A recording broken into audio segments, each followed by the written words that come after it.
கன்சிஸ்டண்ட்டாக நீங்கள் ப்ராஃபிட்டபுளாக இருக்கணும்னா அதுக்கு ஃபஸ்ட்டு நீங்கள் வந்து மார்க்கெட்டை வந்து எப்படி அப்ரோச் பண்ணணும்னு தெரிஞ்சுக்கணும். ஏன்னா ஒரே எல்லா இன்ஸ்ட்ருமெண்ட்டும் வந்து எல்லா டைம்லையும் நம்ம யூஸ் பண்ண முடியாது. எந்தெந்த இன்ஸ்ட்ருமெண்ட்டை எந்தெந்த நேரத்தில் வந்து நம்ம யூஸ் பண்ணணும்னு ஃபஸ்ட்டு அதை தெரிஞ்சுக்கணும். Hi everyone, this is Prabhu. இந்த வீடியோவில் வந்து நம்ம மார்க்கெட்டை வந்து எப்படி வந்து நம்ம அப்ரோச் பண்ணணும், எந்த டைமில் வந்து எந்த இன்ஸ்ட்ருமெண்ட் யூஸ் பண்ணணும், கன்சிஸ்டண்ட்டாக வந்து நம்ம என்ன பண்ணணும் அப்படின்னு வந்து இந்த வீடியோவில் பார்க்கலாம். நீங்கள் புதுசாக பார்க்குறீங்கன்னா லைக் அண்ட் சப்ஸ்கிரைப் பண்ணுங்கள். உங்கள் ஃப்ரெண்ட்ஸ் அண்ட் ஃபேமிலிக்கு வந்து சேனல் வந்து ஷேர் பண்ணுங்கள். எக்ஸ்பிளைன் பண்ணுறது உங்களுக்கு பிடிச்சிருந்ததுன்னா மறக்காமல் லைக் பண்ணுங்கள். ஓகே, ஸ்டாக்ஸில் நீங்கள் ப்ளே பண்ணுறப்போ, ஸ்டாக்ஸில் நீங்கள் வாங்கி செல் பண்ணுறப்போ சைட்வேஸில் இருக்கிற போது ஸ்டாக்ஸில் வந்து நம்ம வந்து பை பண்ணி செல் பண்ணுறது ரொம்ப கஷ்டமாக இருக்கும். ஏன்னா பிரேக் அவுட் ஆகுற மாதிரி இருக்கும். ஒரு நாள் 2 நாளில் 3வது நாள் பார்த்தீங்கன்னா வந்து திருப்பியும் ஃபால் ஆகிட்டு நீங்கள் வாங்குற இடத்த விட கீழே போய் வந்து க்ளோசிங் வைப்பாங்க. ஏன்னா மார்க்கெட் வந்து ஒரு நாள் சும்மா ஒரு புல் பேக் ஆகியிருக்கும், ஒரு ரீட்ரேஸ்மெண்ட் ஆகிட்டு ஒரு புல் பேக் ஆகியிருக்கும் சப்போர்ட் லெவல்லேருந்து பிரேக் அவுட் ஆகிட்டு ட்ரேட் ஆகிற மாதிரி இருக்கும். ஸோ அதை கன்ஃபர்மேஷன் நீங்கள் பார்க்காம என்ன பண்ணுவீங்கன்னா உடனே வந்து என்ட்ரி எடுப்பீங்க. என்ட்ரி எடுத்துகிட்டு நீங்கள் டார்கெட் செட் பண்ணிவிட்டு வச்சுருப்பீங்க. பார்த்தா அது ஃபேக் பேக்கெட்டாக இருக்கும். அது உடனே வந்து உங்கள் ஸ்டாப்லாம் செட் ஆகி அதை விட கீழே ஃபால் ஆகும்.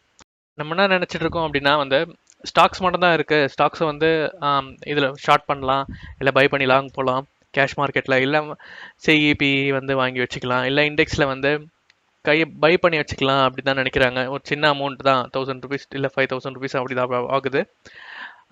நம்ம பை பண்ணி வச்சுருந்தா நமக்கு நல்லா ப்ராஃபிட் வரும் அப்படின்னு. ப்ராஃபிட் வந்திருக்கும், நீங்கள் பண்ணியிருப்பீங்க, வந்திருக்கும். ஆனால் வந்து கன்சிஸ்டண்ட்டாக இருக்கீங்களா? இருக்க முடியாது. கன்சிஸ்டண்ட்டாக இருக்கிறோம் அப்படின்னா நம்ம வந்து ஃபஸ்ட்டு ஒரு டிசிப்ளினாக வந்து நம்ம ட்ரேட் பண்ணணும். ட்ரேடிங்கில் என்னப்பா டிசிப்ளின் இருக்குது அப்படின்னா, ட்ரேடிங்லேயும் டிசிப்ளின் இருக்குது.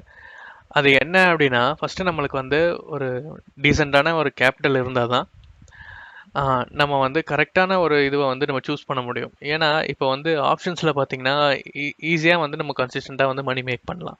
ஆனால் என்ன நினைக்கிறாங்க அப்படின்னா, ஆப்ஷன்ஸில் போனாலே லட்சக்கணக்கில் எனக்கு தேவைப்படுது, லட்சக்கணக்கில் வந்து நம்ம இன்வெஸ்ட் பண்ணணும், ஸோ லாஸ் ஆயிடுச்சுன்னா லட்சக்கணக்கில் வந்து லாஸ் ஆகும் அப்படி தான் நினைக்கிறாங்க. தவிர வந்து அதோட கெப்பாசிட்டி என்ன, அதோட ப்ராஃபிட்டபிள் கன்சிஸ்டன்ட் எப்படி இருக்கும் அதை வந்து யோசிக்க மாட்டாங்க.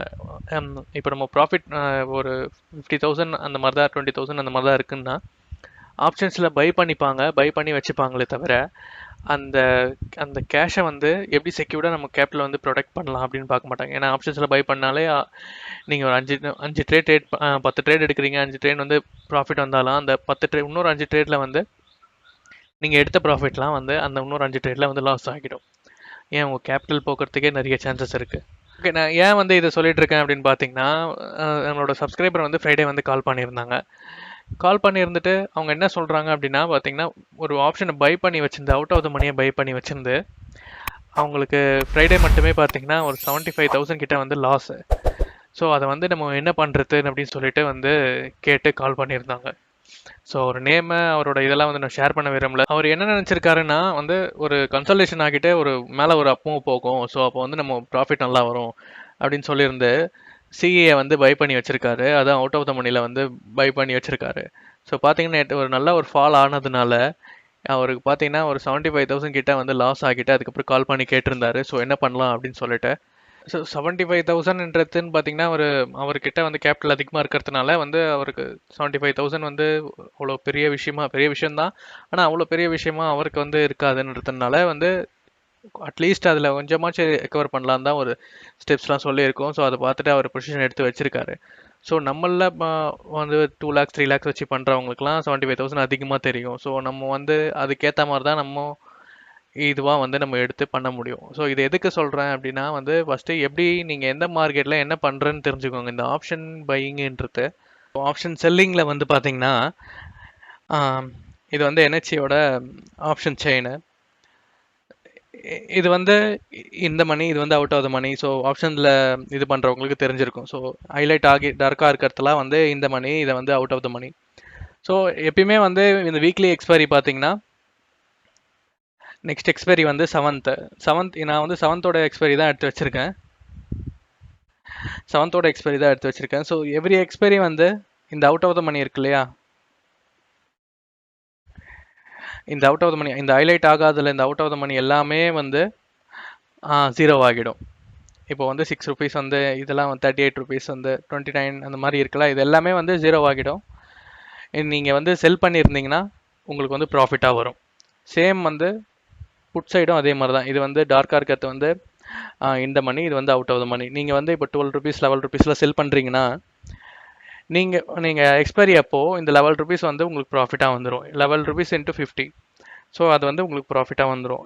ஓகே, நீங்கள் செல் பண்ணியிருந்தீங்கன்னா இந்த அவுட் ஆஃப் த மணி எல்லாமே வந்து கிட்ட செல் பண்ண வந்து ரிஸ்க் அதிகமாக இருக்கும். இப்போ நீங்கள் 15,850 வந்து செல் பண்ணியிருக்கீங்க அப்படின்னா உங்களுக்கு மார்க்கெட் கீழே வரும்போது ரிஸ்க் அதிகமாக இருக்கும். நீங்கள் இதை வந்து க்ளோஸ் பண்ணிவிட்டு அடுத்தது எங்கே அப்படின்னு பார்த்துட்டு நீங்கள் வந்து செல் பண்ண வேண்டியதாக இருக்கும். நீங்கள் தூரம் எடுக்கும் போது உங்களுக்கு வந்து ரிஸ்க் கம்மியாகும், ப்ராபபிலிட்டி அதிகமாகும். ஸோ இங்கே 16,300 செல் பண்ணுறீங்க.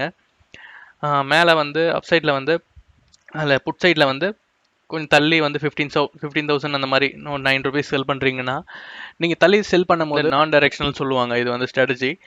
நான் டைரெக்ஷனல் நீங்கள் சேவ் பண்ணும்போது இந்த சைட் வேஸ்லாம் இருக்கும் போது வந்து ஈஸியாக வந்து நீங்கள் வந்து ஏர்ன் பண்ண முடியும். வீக்லி வந்து உங்களுக்கு கேபிட்டல் அதிகமாக இருக்கும் போது வந்து ஈஸியாக வந்து ஏர்ன் பண்ண முடியும் உங்களால்.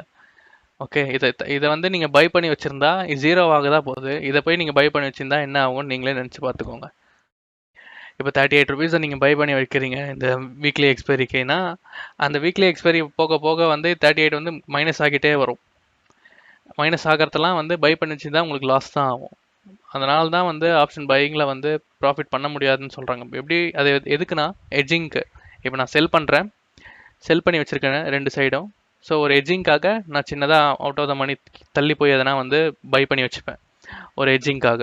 0 ஆகும்னு தெரிஞ்சோம் நம்ம செல் பண்ணாமல், நம்ம கேபிட்டல் இருந்தோம் செல் பண்ணாமல் நம்ம வந்து வேறு எதுனா போட்டு நம்ம லாஸ் பண்ணுறதுக்கு இது எப்படியோ 0 ஆகுதா போகுது. அதை நீங்கள் செல் பண்ணி வந்து இதில் வந்து கன்சிஸ்டண்ட்டாக மணி மேக் பண்ணிக்கலாமே. என்ன ஒன்று கொஞ்சம் வந்து உங்களுக்கு நாலேஜ் தேவைப்படுது. ஒரு நிஃப்டியோட அனலைஸ் அந்த எவ்வளோ தூரம் போகும், எவ்வளோ தூரம் இங்கே வந்து சப்போர்ட் இருக்குது, எவ்வளோ தூரம் ரெசிஸ்டன்ட் இருக்குன்னு தெரிஞ்சுக்கிறதுக்கு அதில் உங்களுக்கு நாலேஜ் தேவைப்படுது.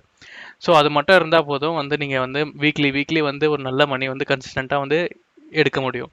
இந்த ஸ்ட்ராட்டஜிஸ் வந்து ஸ்டாக்ஸில் எப்படி ஆப்ஷன்ஸில் பண்ணுறது நீங்கள் கற்றுக்கணும்னு நினச்சிங்கன்னா வந்து எனக்கு வந்து டெலிகிராமில் வந்து பின் பண்ணுங்கள். நான் ஆன்லைனில் 1-on-1 வந்து கிளாஸஸ் வந்து எடுத்துகிட்ருக்கோம். ஓகே, இதுதான் வந்து நான் சொல்லணும்னு நினச்சேன் இந்த வீடியோவில். ஸோ ஓகே, நான் சொல்லிட்டு இருக்கேன். உங்களுக்கு புரிஞ்சிருந்ததுன்னா வந்து லைக் அண்ட் சப்ஸ்கிரைப் பண்ணுங்கள். அப்புறம் கமெண்ட் பண்ணுங்கள் எக்ஸ்பிளைன் பண்ணது எப்படி இருந்துன்னு சொல்லி. மறந்து போய் கூட வந்து ஆப்ஷன்ஸை வந்து பை பண்ணிடாதீங்க. Okay, thank you.